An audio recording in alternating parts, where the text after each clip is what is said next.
എന്താ ഡാൻസ് ഈ കുട്ടിയുടെ നോക്കിയോ കൂട്ടെ എന്താ ആ കുട്ടിയോട് കാണിക്കണ കാണുമ്പോഴേ അസലായിട്ടുണ്ട് തന്നെ എന്റെ ഡ്രസ്സും ഈ മാല തൂക്കി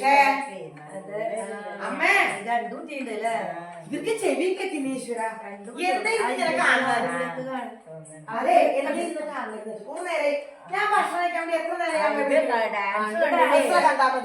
എന്തൊരു ഭംഗിയാ കാണാൻ ഇതേമാതിരിയൊക്കെ കുട്ടിയിൽ പഠിച്ചിരുന്നെങ്കിൽ എനിക്ക് മോഹമൊക്കെ ഉണ്ടായിരുന്നു പാട്ടിനും ഡാൻസിനൊക്കെ. പക്ഷെ എന്താ ചെയ്യാ, അന്നൊന്നും ആരും പ്രോത്സാഹിപ്പിക്കാനും ഉണ്ടായിട്ടില്ല, ഒന്നുമില്ല.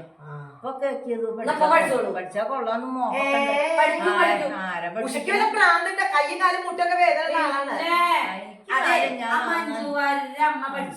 മഞ്ജുവാരുടെ അമ്മയ്ക്ക് എത്ര പ്രായമായിട്ട് എന്റെ അമ്മയ്ക്ക് എത്ര വയസ്സായി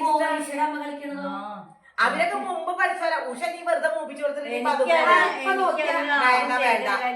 നല്ല പ്രായത്തും ഉണ്ടായിട്ടില്ല, ഈ പ്രായത്തും ഉണ്ടായിട്ടില്ല. ഇതല്ലാണ്ട് അമ്മയ്ക്ക് എന്താ മോഹം? പാട്ട് പഠിക്കാൻ പറഞ്ഞു, ശരി പാട്ട് പഠിപ്പിക്കാന്ന് പറഞ്ഞു, ഞാൻ ആളെ അന്വേഷിച്ചു. ഇപ്പൊ ഡാൻസ് നീ കൊറേ ഞാൻ വേറെ എനിക്ക് ഇത് രണ്ടും നല്ല മോഹമുള്ള കാര്യം. ഇപ്പൊ എന്താ ചെയ്യാ? വന്നിട്ട് ഊണയിക്കൂ. ഊണൊന്നും കഴിക്കണ്ടാക്കി ഇത് ഇങ്ങനെ ചെയ്ത് തരിച്ചാ ഞാൻ അല്ലെങ്കിൽ അമ്മ വന്നിട്ട് ഉണ്ണാൻ എനിക്കിപ്പൊ വേണ്ടേ? നിങ്ങള് പറയണതൊക്കെ ഞാൻ കേൾക്കണമെന്ന്, ഞാൻ പറയണത് നിങ്ങള്. അമ്മയ്ക്ക് പാട്ടിനാളെ ഞാൻ വെച്ചെന്നോ എവിടെ? അത് ഞാൻ പറഞ്ഞിട്ടുണ്ട്, ആള് വരും. ഡാൻസ് കൂടി വേണമെങ്കിൽ നടക്കണ കാര്യമാണ്. അമ്മയ്ക്ക് മുട്ടുവേരണ്ട, അതൊക്കെ ഡാൻസ് അമ്മയ്ക്ക് 70 വയസ്സായി. എന്റെ മോഹം എനിക്ക് ഇങ്ങനെ കൊണ്ടുനടക്കാനല്ലേ. ഞാനേ ഈ അഹങ്കാരം ഞാൻ ഇവരോട് പറഞ്ഞിരിക്കും. അത് കുറച്ച് കൂടുതൽ തന്നെ അമ്മ കേട്ടാ.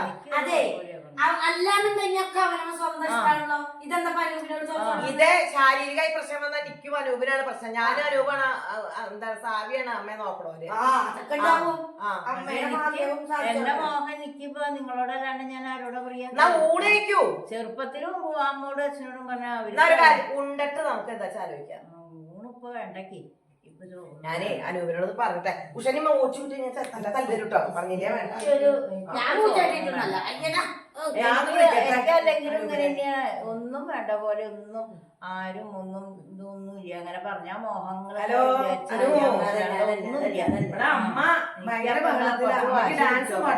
വാശി പിടിച്ചിരുന്നോളാം, നല്ല സമയത്ത് പോട്ടെ, അത് പൊക്കോട്ടെ.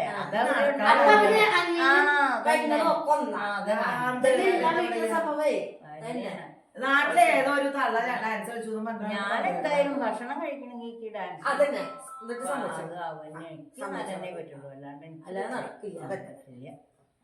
അതെ അമ്മ ഒരു കാര്യം അനൂപ് പറഞ്ഞു, പാട്ട് വേണമെങ്കിൽ നോക്കിക്കോളൂ. അത് ഇപ്പൊ ഒന്ന് ഓർമ്മയിൽ നിൽക്കുമെന്നൊക്കെ അനൂപ് ചോദിക്കുന്നുണ്ട്. അതൊക്കെ ഓർമ്മയിൽ നിൽക്കും. എനിക്ക് പാട്ടും ഡാൻസും ഓർമ്മയിൽ നിൽക്കും. എന്തൊരു വാശി, കാലം പുറമെ എനിക്ക് നല്ല ഓർമ്മ ഉണ്ടാവും അതൊക്കെ. എനിക്ക് മോഹൻലാൽ എല്ലിനും പല്ലിനൊന്നും ഒന്നും വരില്ല. നല്ലോണം ഡാൻസ് കളിക്കും. എനിക്ക് പഠിച്ചു കഴിഞ്ഞാൽ ഞാൻ അതുപോലെ കാണിക്കും. കഴിക്കൂ. അതൊന്നും കഴിക്കാൻ പറ്റില്ല. അതൊരു തീരുമാനമായിട്ട് ഞാൻ ഭക്ഷണം കഴിക്കില്ലെന്നോ? നിങ്ങളത് സമ്മതിക്കും. ഏതാ വേണ്ടതെന്ന് നിങ്ങൾ തീരുമാനിക്കും. ഞാൻ ഭക്ഷണം കഴിക്കുക വേണ്ട, ഇത് നടപ്പാക്കുക വേണ്ടെന്ന്. അല്ലാണ്ട് എനിക്ക് പറ്റില്ല. ഈ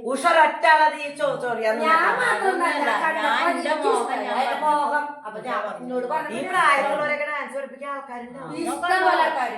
70 വയസ്സായ അന്വേഷിച്ച എത്രയോ ആൾക്കാരെ കിട്ടും.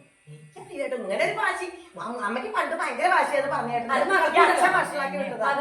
നിനക്കുള്ള ഞാൻ വേറെ തരാം, കഴിയട്ടെ. ഞാൻ വിളിച്ചു നോക്കട്ടെ അനൂപിനെ ഒരു പ്രാവശ്യം കൂടി.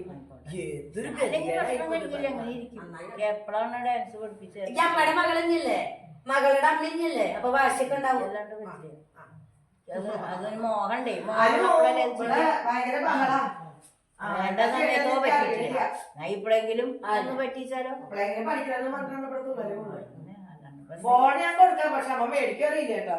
അമ്മ അനൂപിന്റെ ഫോൺ വർത്തമാനം പറയോ? എനിക്കൊന്നും ഫോണൊന്നും വേണ്ട, വർത്തമാനം പറയോ? തീരുമാനാക്കി തന്നാ മതി. കേട്ടില്ലേ? തീരുമാനാക്കി തന്നാ മതി. എത്ര മോഹണ്ട്, പിന്നെ ഞാൻ എന്താ ആയിക്കോട്ടെ.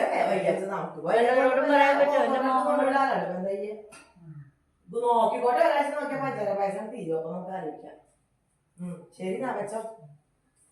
അതെ കൊണ്ടേ ചേർത്തല്ല ഒരു ടീച്ചറെ ഇങ്ങനെ വരുത്താൻ പറ്റുമോ നോക്കാം. ഇവിടെ വന്ന് പഠിക്കും. കയ്യോ കാലിനോ വയ്യാ തോന്നിയാ അവിടെ വല്ല ആയുർവേദശാലയിൽ കൊണ്ടുവിടും ഞങ്ങളെ. അപ്പളല്ലേ ഒന്നും വലിയ ഒരു കുഴപ്പവും വലിയ. അപ്പൊ അത് സമാനം. അത് മാത്രമല്ലേ ഇനി ആഗ്രഹമുള്ളൂ? ആഗ്രഹമുള്ളൂ. ഇനിയിപ്പോ എനിക്ക് ചെറിയൊരു ആഗ്രഹം വേറെ ഉണ്ട്. അതെന്താ? SLC പാസ്സാവണമെന്നൊരു മോഹമുണ്ട്. എങ്ങനെയുണ്ട്